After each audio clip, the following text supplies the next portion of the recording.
ये कौन सी इस्टेब्लिशमेंट है? देखिए आप लोग, पाकिस्तान तहरीक इंसाफ के इंट्रा पार्टी इंतखाबात हुए, हमने देखा कि जो केपी के सिंध बलूचिस्तान के जो सदूर थे वो केपीके में बनाए गए। इस हवाले से आपकी तरफ से क्लैरिफिकेशन चाहेंगे, और इंट्रा पार्टी इलेक्शन जो है वो अब चैलेंज हो चुके हैं, तो आप इस वक्त फिर सिचुएशन को किस तरह से देख रहे हैं? बल्ले के निशान पर ही जाएंगे या फिर कोई प्लान बी भी है पाकिस्तान तहरीक इंसाफ का इस हवाले से? आपने एक साथ बहुत सारे सवाल किए हैं जी। पहले तो मैं जरा इंट्रो मुकम्मल कर दूं। एक पाकिस्तान की पार्टी जिसे तोड़ा फोड़ा जा रहा है, जो टूट फूट का शिकार नहीं है, जिसे तोड़ा फोड़ा जा रहा है। दूसरी चीज है कि इस तोड़ने फोड़ने के बावजूद इस वक्त पाकिस्तान की हर सर्वे के मुताबिक सबसे मकबूल पार्टी है, और इस वक्त 70 से 80% अवाम चाहते हैं कि पाकिस्तान तहरीक इंसाफ इख्तिदार में आए। No doubt. ये भी हकीकत है, ये मेरा सर्वे नहीं है, ये पल्स है, ये गैलप है, ये जियो है, ये जितने मीडिया हर कोई ये कह रहा है। अच्छा, ये सब कुछ क्यों हो रहा है?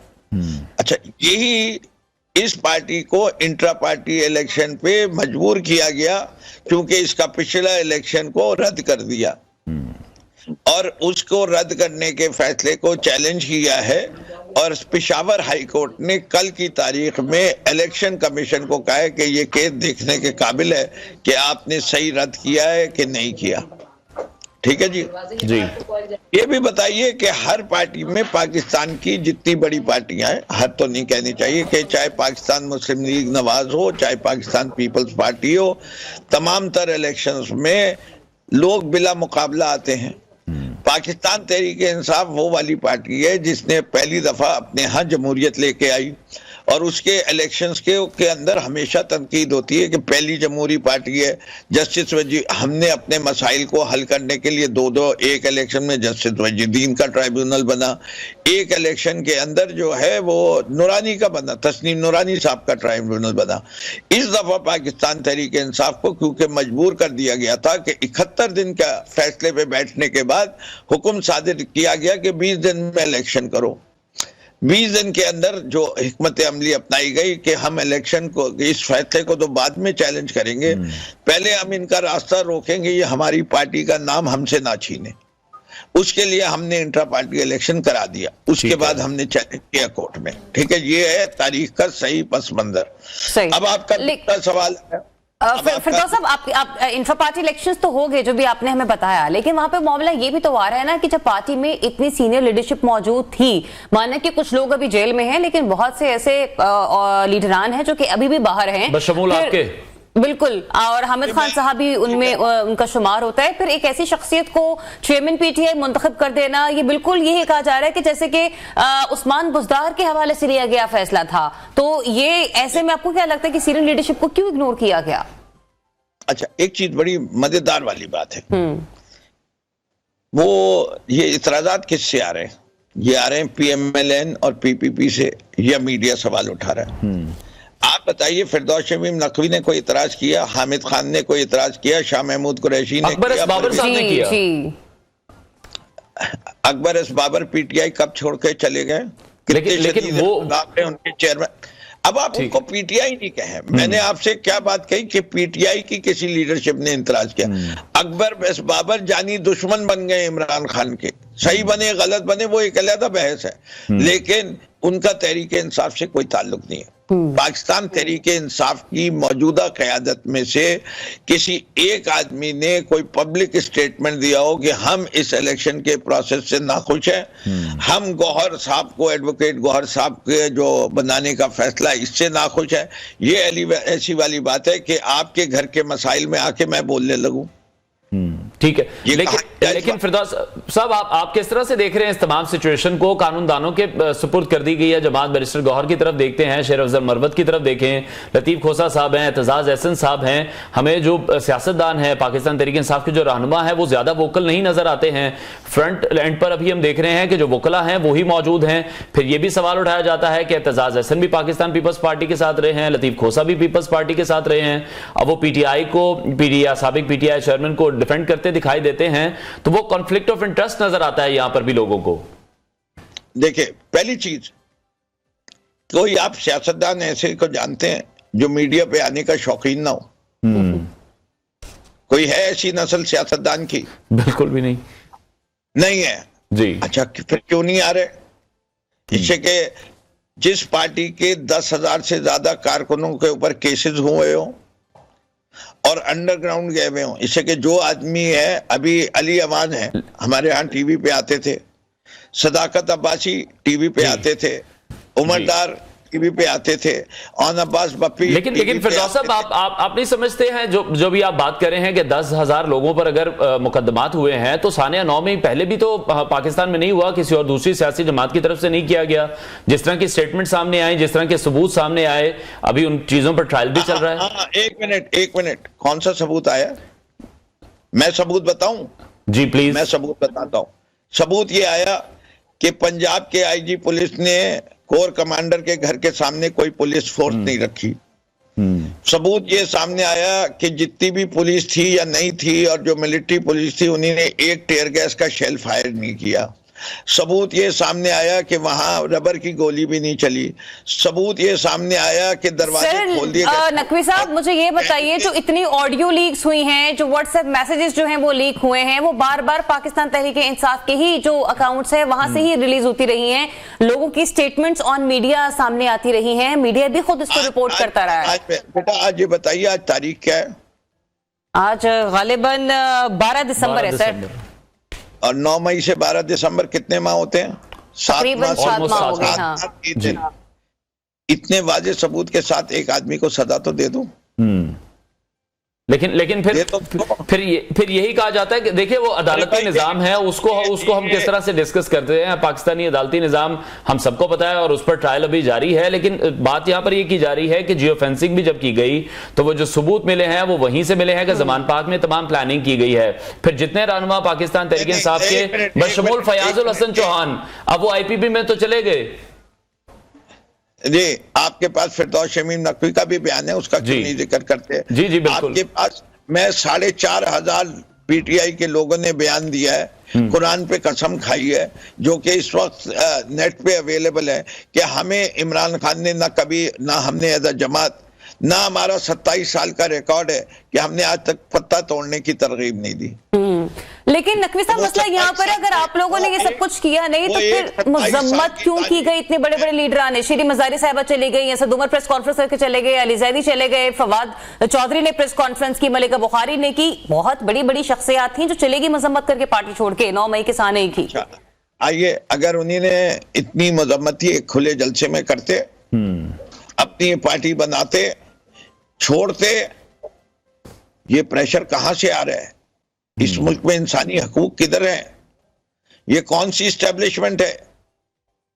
देखिए, आप लोग आप जो हैं, यू आर मीडिया, आपकी जिम्मेदारी है कि आप तहकीक करें। हम तो ओपन जुडिशियल इंक्वायरी की बात कर रहे हैं।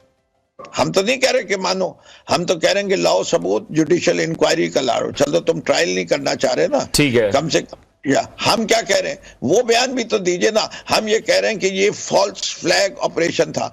अब मेरे आपके उन सामीन के लिए जो इस अंग्रेजी की इस टर्मिनोलॉजी को कि फॉल्स फ्लैग ऑपरेशन क्या चीज होती है, बिल्कुल। लेकिन नकवी साहब, आप ये समझते हैं, ऑब्वियसली अभी हम देख रहे हैं ट्रायल जारी है, उस हवाले से सबूत भी कुछ, या आप एक्सप्लेन कर दें कि फॉल्स फ्लैग ऑपरेशन क्या होता है, या मुझे लेकिन हमने जो वीडियो एविडेंसेस सामने आए हैं वो मीडिया भी उस चीज को पहले भी रिपोर्ट करता रहा है। जास चौधरी उस मॉब को लीड करते रहे हैं, यास्मीन जाशी साहिबा, हसन न्याजी साहब, आप फिर उन लोगों को क्या डिसऑन कर रहे हैं? नहीं जी, मैं बिल्कुल डिसऑन नहीं करता। तो फिर इमरान खान ने कहा था कि अगर आप मुझे फिर गिरफ्तार करेंगे तो फिर से ये सब कुछ होगा, फिर से अटैक होगा। उनकी भी स्टेटमेंट रिकॉर्ड पे है। किसकी? इमरान खान साहब की। जी, इमरान खान साहब ने क्या कहा था? Don't quote it out. उन्होंने कहा, जब भी आप किसी पॉपुलर लीडर को अरेस्ट करेंगे उसका रिएक्शन आएगा, और खास तौर पे जबकि वो नाजायज अरेस्ट हो। लेकिन क्या उस पर हम मुल्क जला दें, जो आर्मी इंस्टॉलेशंस हैं उनको तबाह कर दें, अपने ही इदारों पर हमला कर दें? जी, मैंने आपको कितनी दफा कहा है कि 27 साल की तारीख में हमने कभी ऐसा कोई काम ना किया है, ना आइंदा करेंगे। हमारे लिए पाकिस्तानी फौज काबिल इज्जत है, उसके शोहदा काबिल इज्जत हैं, उनकी कुर्बानियों को हम मानते हैं, लेकिन हम फौज के उन जर्नलों की इज्जत नहीं कर सकते जो इस मुल्क के आईन के खिलाफ जाते हैं। ठीक है। अच्छा, फिर सर ऐसे में अगर जिस तरह से आप कह रहे हैं कि उन जर्नलों की आप इज्जत नहीं करते जो मुल्क के खिलाफ जाते हैं, तो फिर कोई पॉलिसी भी तो होनी चाहिए थी। 3-3.5 साल आप लोगों ने हुकूमत की, अगर आपको लगता है कि 27 साल से कानून तोड़ा जाता रहा है और जमहूरी हक पर डाका डाला जाता रहा है, तो कोई पॉलिसी भी तो होनी चाहिए थी ना फिर कौमी असम्बली के ऐवान से। वो आपने अंग्रेजी का एक मुहावरा सुना है, Rome was not built in a day.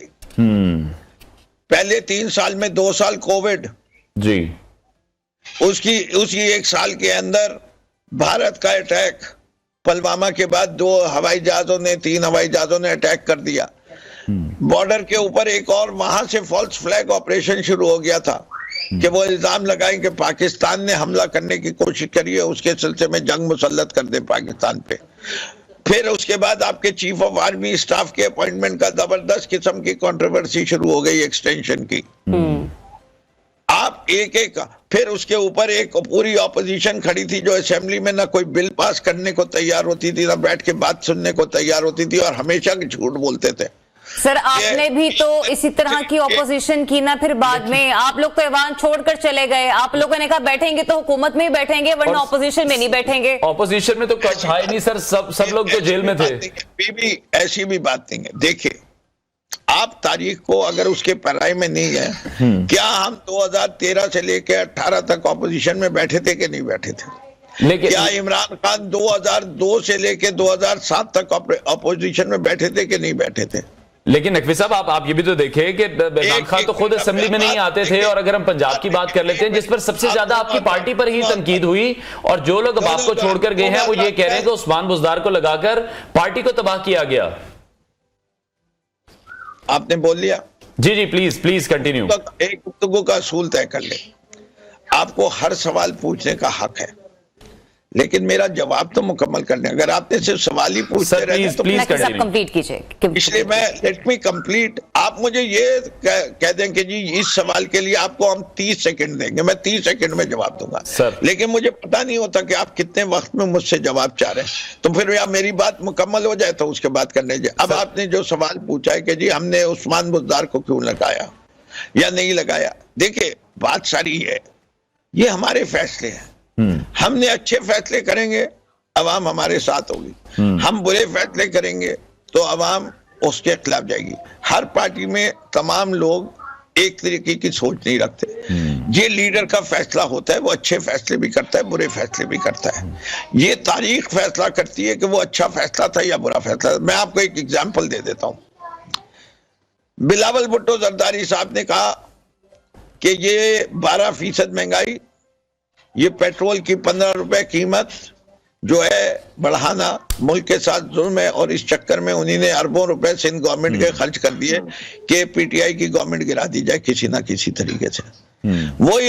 वही बिलावल भुट्टो जरदारी जो है पीडीएम के हिस्सा थे, पीपल्स पार्टी के दूसरे लोग भी हिस्सा थे, और वो फॉरेन मिनिस्टर थे। महंगाई की फीसद चली गई 40, रिजाइन किया। महंगाई की और पेट्रोल की कीमत यकमुश्त एक दफा। सर उन्होंने रिजाइन तो नहीं किया, लेकिन हर बार आप लोगों ने भी इस्तीफा मांगने में कोई ताखीर नहीं की। हर मामले पे इस्तीफा मांगा जाता था पाकिस्तान तहरीक इंसाफ की जमात की जानिब से, जब आप लोग ऑपोजिशन किया करते थे। बहरहाल एक मुख्तसर सा जवाब दे दीजिए हमें कि आइंदा आम इंतखाबात में अगर सूरत हाल जूं की तूं रहती है, तो क्या आप लोग इलेक्शन का बॉयकॉट करेंगे या हर सूरत इलेक्शन में जाएंगे? हम इलेक्शन का कभी बॉयकॉट नहीं करेंगे। ठीक है। और अगर साबिक चेयरमैन पीटीआई जेल में रहते हैं उसके बावजूद भी इलेक्शन लड़ा जाएगा?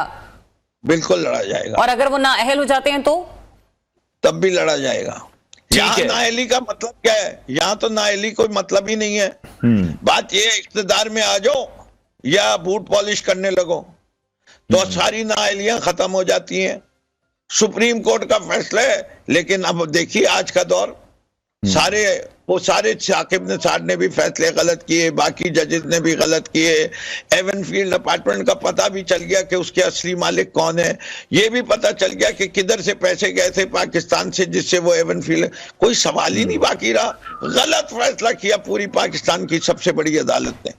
ठीक। अच्छा सर, नकवी साहब एक सवाल मैं एक खास शख्सियत के हवाले से लेना चाह रही हूँ। फवाद चौधरी साहब आजकल सोशल मीडिया पे खासे गर्दिश में हमें नजर आ रहे हैं, जिरे गर्दिश है मामलात में। कहा ही जा रहा है पोल भी और उनके हवाले से कि अगर वो पार्टी दोबारा से ज्वाइन करते हैं, पहले उर्दू सही कर दो, सरगर्म नजर आ रहे हैं, गर्दिश में नहीं नजर आ रहे। तो अगर वो चलें, अगर वो दोबारा से पार्टी ज्वाइन करते हैं तो उन्हें वेलकम किया जाएगा क्योंकि अभी तो वो जेल में और केसेस भुगत रहे हैं। देखिए, मैं ये समझता हूं कि इसके अंदर हमारे यहाँ 3 मेयार तो होंगे ही होंगे। एक मेयार वो है कि जिन्होंने पार्टी छोड़ी और दूसरी पार्टी ज्वाइन कर ली, तो उनके लिए तो मेरे ख्याल से दरवाजे बंद होंगे। एक वो है जिन्होंने पार्टी छोड़ते हुए बेतहाशा तनकीद की, मेरे ख्याल से उनके लिए भी दरवाजे बंद होंगे। सही। एक वो है जिनको जुल्म और जबर के जरिए पार्टी छुड़वाई गई और उन्होंने कहा हम सियासत से किनारा कशी इख्तियार कर रहे हैं। ऐसे लोगों के लिए तो कुछ गुंजाइश हो सकती है। इसलिए मुझे इनको नहीं सेटिस्फाई करना। एज अ पार्टी लीडर मुझे उन वर्कर्स को देखना है जो इन मुश्किल हालात में पार्टी के साथ खड़े रहे। उन पे भी जुल्म जबर हो रहा है जी।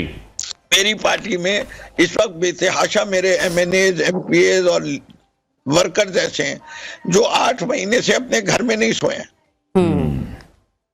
तो मैं उनको जवाब दूंगा ऐसे लोगों को लेकर। ठीक है, बहुत शुक्रिया। सीनियर रहनुमा पाकिस्तान तहरीक इंसाफ फिरदौस शमीम नकवी साहब हमारे साथ इन कॉन्वर्सेशन थे। नाज़रीन, ब्रेक लेते हैं।